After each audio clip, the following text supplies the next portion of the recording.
Ashley had the one goal tonight for you guys. To talk about her performance tonight. You know, Ashley had a very complete performance. She defended first, which took a lot of work because Baylor's good at passing the ball and they're good at coming out with it off their goalkeeper. And so the forwards have to work.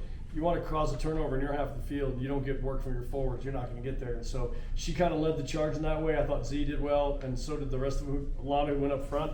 But Ash was extraordinary on the defensive end, which created a lot of turnovers. And then she started getting the ball in dangerous places.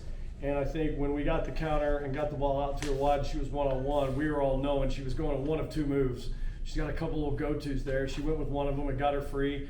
And I couldn't tell if it was going to get over the keeper or not, but thankfully it did. And, you know, Ashley Williams with another game winner.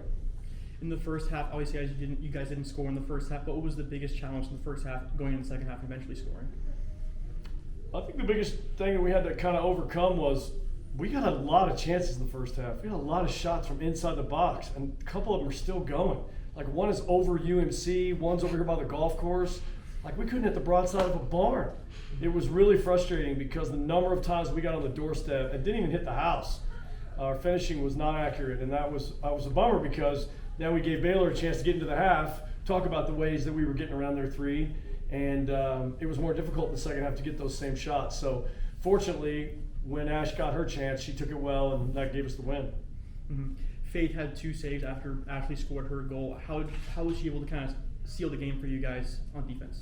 Just calm, you know, like you see her flying through the air. She's calm when she's doing that, and I think she's willing to come through a crowd and pick some of the moments that are right for her, the ones that are within her range. So she's a smart keeper and also one that keeps her cool in those high pressure moments.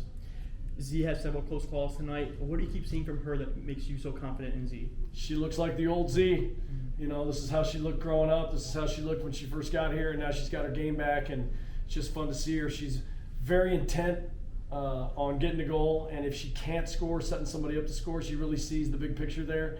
You know, Z's having a terrific year, and we're so happy for her because she went through a lot to be physically ready to go.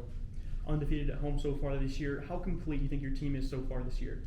You know, this is not coach speak. I think we're pretty far from complete. We talk about that quite a bit. Like we're winning games. We're playing some tremendously organized and passionate defense at the end of the games, you know, to close them out. But we haven't seen a complete performance from the team, and they know that. We're not hanging our heads about it. We're excited about where we are, who we are, but we also know there's still some work to do because this is the beginning of a run that includes West Virginia, BYU, Cincinnati, you know, Colorado, and Iowa State.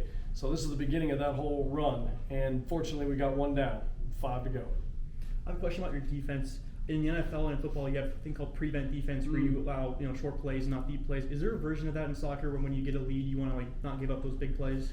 So there is, but that's not what we were doing. Yeah. And I know sometimes it's hard to tell. It's either we pull everyone back and just defend. You see men's pro teams do that quite a bit late in games, or the other team just sends the house, and you got to go with them. And that's what Baylor did. They just seriously committed to the attack. They sent a lot of people forward, so therefore we had to have a lot of people back.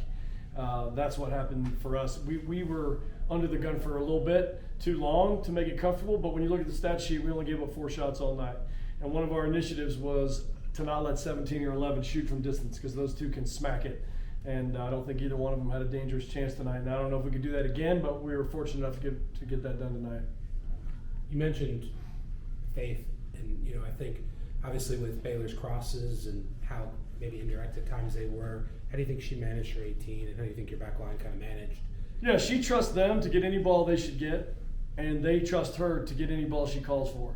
And that happens quick, or it happened quick, because we're not talking about a 4-year relationship here, right? She shows up and works with the back line. Obviously, Blair's a guru, but nobody's a magician here, and they've worked really hard to get that cohesiveness so that they know when it's her ball, she's coming to get it, and when it's not, crunch Molly, those guys have to get it out. You touched upon closing out games. How do you think your team, and you've been unhappy at times with the way you've closed out games, how do you think your team closed out maybe the last 15 minutes or so? I mean, defensively, across box defending, the girls were great.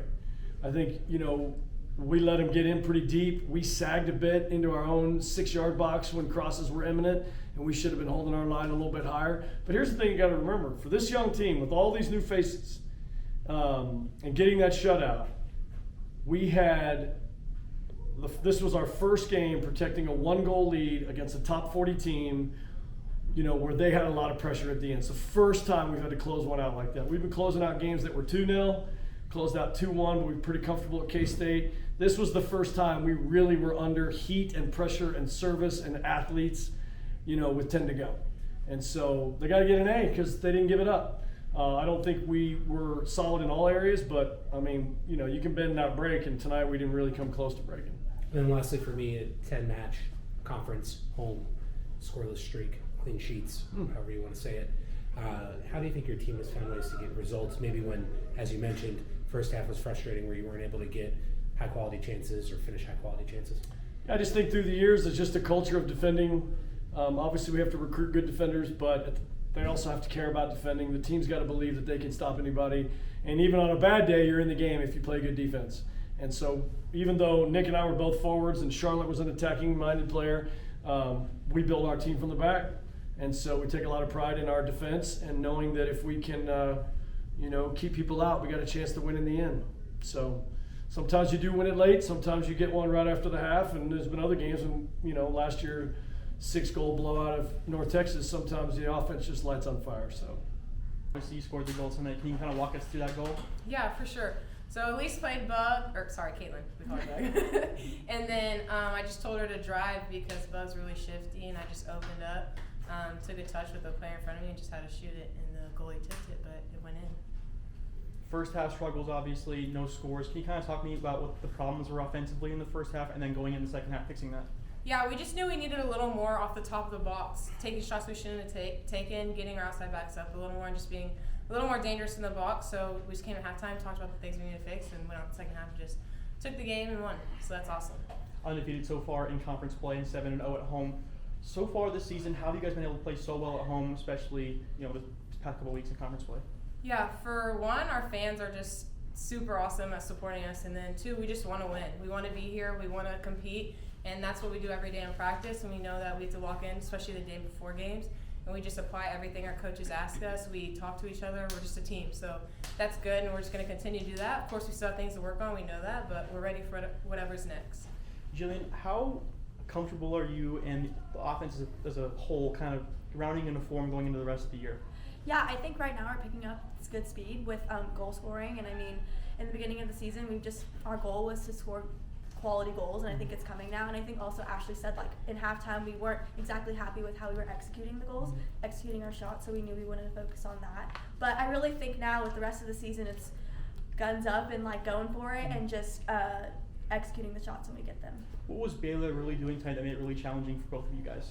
I think for me, or at least for the team, they had a bit of a formation change. We were expecting a 4-back, and they kind of would throw a 3-back at us here and there. So I think that was a big difference in our preparation. But other than that, I think too, they had some great players. They had 2 players, their forward and their midfielder, that were shifty and crafty. So we knew we had to deal with them. But overall, Baylor played a great game.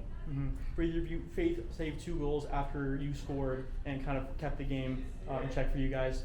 Talk about Faith and how she's been able to play so great recently, especially coming back from injury. Ash, we'll start with you.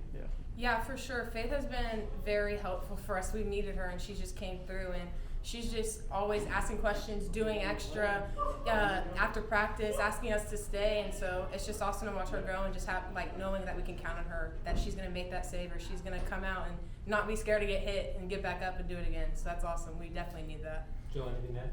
Yeah, Faith and I played one semester at UCLA together, so I've known Faith, and she's a great person, great player, and also just a great leader.